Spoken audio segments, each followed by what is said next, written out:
Shadow of Fu Manchu. Based on the stories by Sax Rohmer.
Smith, Commissioner of New Scotland Yard, has successfully thwarted the insidious Dr. Fu Manchu in his plans for world dictatorship.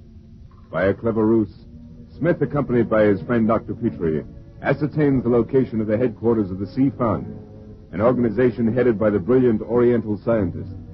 Finding himself cornered, Fu Manchu escapes by jumping in the Thames River, and police boats stationed in the vicinity spray the river with bullets, and Smith's quarry fails to rise to the surface.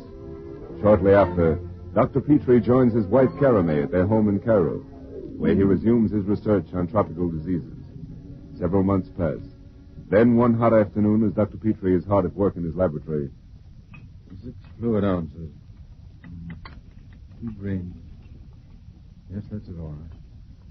Let's see now. Yes, what is it? Excuse Dr. Petrie. A gentleman calling. Oh, tell him I can't be disturbed now, Hassan. Sahib says his business very urgent. Well, what's the man's name? Here, card, Sahib. Paul Sterling. Sterling? I see that. Oh, yes, of course. I'll see him. Yes, Sahib. Come in, please. How do you do, Doctor? Oh, I'm fortunate to have found you at home. You're Paul Sterling, the botanist. Yes, Dr. Petrie. Oh, yes. What can I do for you? I've come to see you on a matter of utmost importance, Doctor. How soon will you be able to leave Cairo? Leave Cairo? Dr. Petrie, I left Paris by plane this morning. The French government sent me to ask your help. I have the plane waiting now. Plane? French government? Excuse me, but this is just confusing. I didn't know you had any connections with the French government. You're American, aren't you? I'm sorry, Doctor. Perhaps I should explain more fully. Please, I'd appreciate it. I've been in France for some time working on data I collected on the upper Amazon River. Oh, yes, I know. I've read about your amazing botanical discoveries there, Sterling. I've been staying near Monte Carlo, where I rented a villa, adjacent to an old monastery called Saint Clair de la Roche. Dr. Petrie, a dreadful disease has made its appearance there, and the medical authorities are baffled. Oh, what kind of a disease? That's just it. Dr. Courtier, when he examined the first victim, diagnosed it as sleeping sickness. But what are the symptoms? They're ghastly, Doctor. A purple spot appears on the forehead of the victims, and death occurs when the spot spreads to the eyes. Strange. I went to Paris immediately and suggested that you be consulted. You must come, Dr. Petrie. Very well, I'll be ready to leave in the morning. But this is urgent, Doctor. Well, I realize that, but I must make preparations. I must pack things from my laboratory. That won't be necessary. The French authorities have placed the Villa Jasmine at my disposal. There's a completely equipped laboratory. Oh, well, in that case, we can leave this evening. You'll stay and have dinner with us, won't you? My wife has taken a party of friends into the desert, but she'll return shortly. Well, thank you, Doctor, but if you don't mind, I'll return to the airport and make arrangements for our departure. I shall expect you there at 9 o'clock. Very well. I'll join you as soon as I've said goodbye to Mrs. Petrie. I'm afraid she won't be very pleased about this. I understand.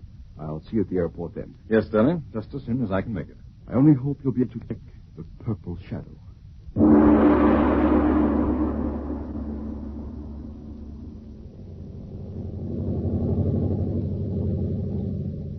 Now, tell me, Sterling, what sort of people are stricken by this disease? Open-air workers mostly, Dr. Petrie. I mean gardeners and farm workers. The last victim was a gardener employed by an American family who lives just this side of Saint Clair de la Roche. I see. This monastery is a sort of tourist attraction, I understand. It used to be. But a certain Egyptian named Mahdi Bey bought it and closed it to the public. No. But you were speaking of the stricken gardener. Oh, yes. Cartier and the other French doctors are getting in a perfect panic. You see, the whole thing has been kept secret. If the truth leaks out, the Riviera will be deserted. Yes, I see. You know, it's amazing how much you remind me of your father. Oh, you knew him? Oh, of course. Dr. Andrew Sterling was one of the best botanists I've ever known. I want to finish what he started, Dr. Petrie. He died in Sumatra, blackwater fever. Yes, I know. You know, there's something very strange about Dad's death. What do you mean? I stopped in Sumatra a year after he died, and no one was able to show me his grave. Oh, that is strange. No, this is the airport. Yes, I see. That's quite a crowd. Well, I meant to ask you, what about Mrs. Petrie? Oh, Cross Academy wanted to come, but I talked her out of it. Perhaps she'll join me later.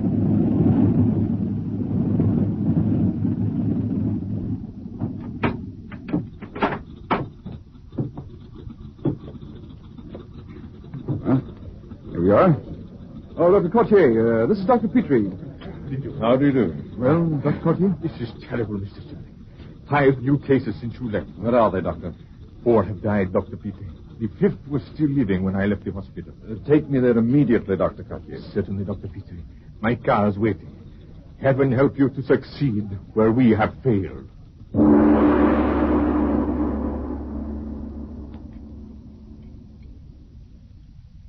morning, Petrie.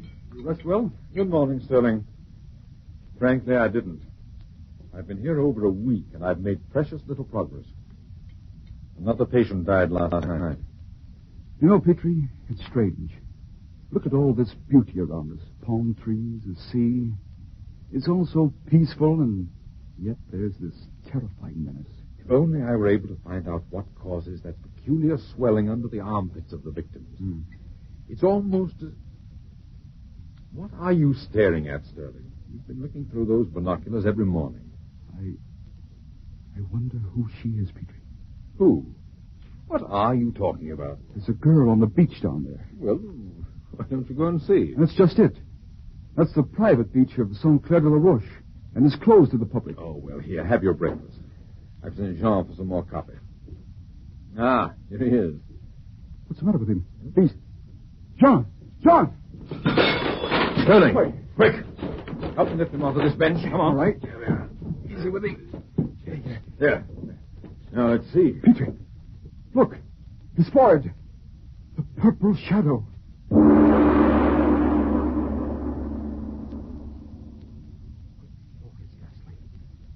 Cover him up again, Petrie. I shall grieve for that face. You must have seen some queer diseases in the Amazon, Sterling. Of course, you know the Uganda sleeping sickness. Look at that awful grin. The eyes rolled upwards until only their whites are visible. But that purple spot. Yes. When it reaches the eyes, finish. Oh, it's horrible. I've never seen anything like it anywhere. Neither have I. Here, Sterling, I want to show you something. It's more in your line than in mine. Can you identify this? Yes. It's a leaf of a fly-catching plant. What are those stains on it, Petrie? How do you account for them? I don't know how you account for them, but I found out what they are. Oh? What are they? Blood. Human blood. Oh, where did you find that leaf, Petrie? I found it on the terrace under our breakfast table. Yes, but I don't understand. You think there's a connection between this plant and the epidemic? Sterling, sit down. I have something to tell you. Yes, all right. You see, I still don't know what I'm up against. Diagnosis is so tremendously difficult. I found elements of sleeping sickness in the blood of the first victim I examined, but I also found Bacillus pestis. Bacillus pestis? Yes, Sterling. The Black Plague. Good Lord. But, and here's the big point, the elements of sleeping sickness were a new variety. And so was the plague bacillus. Mm-hmm. And the crowning wonder, element and bacillus were working in perfect harmony.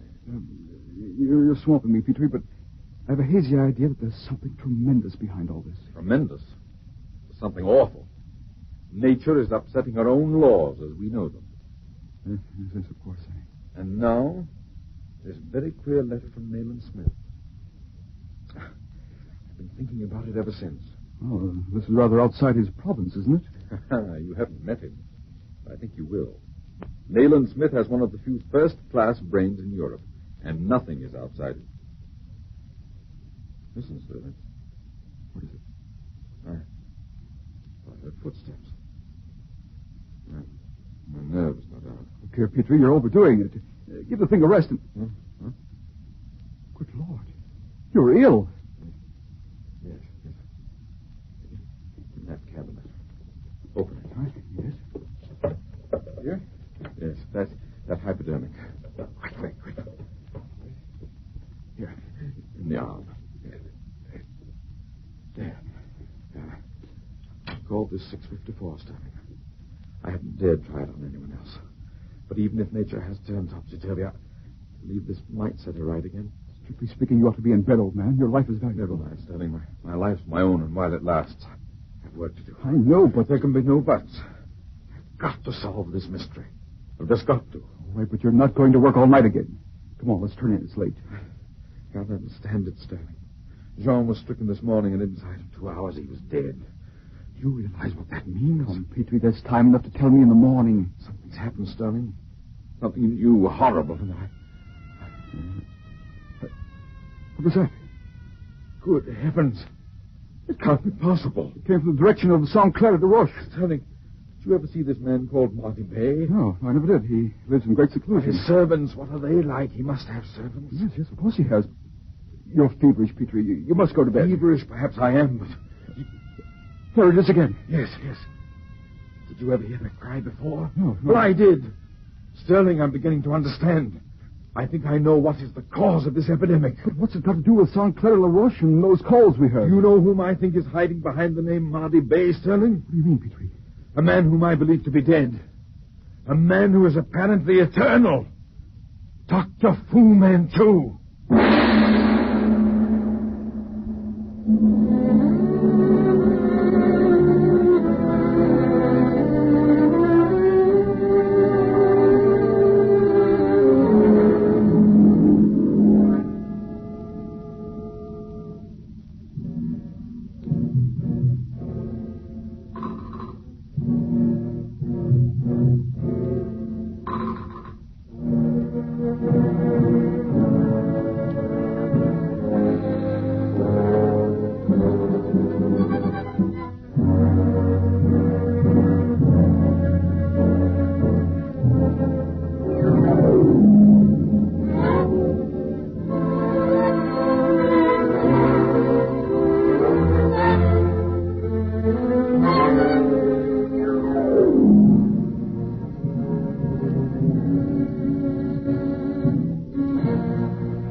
Shadow of Fu Manchu.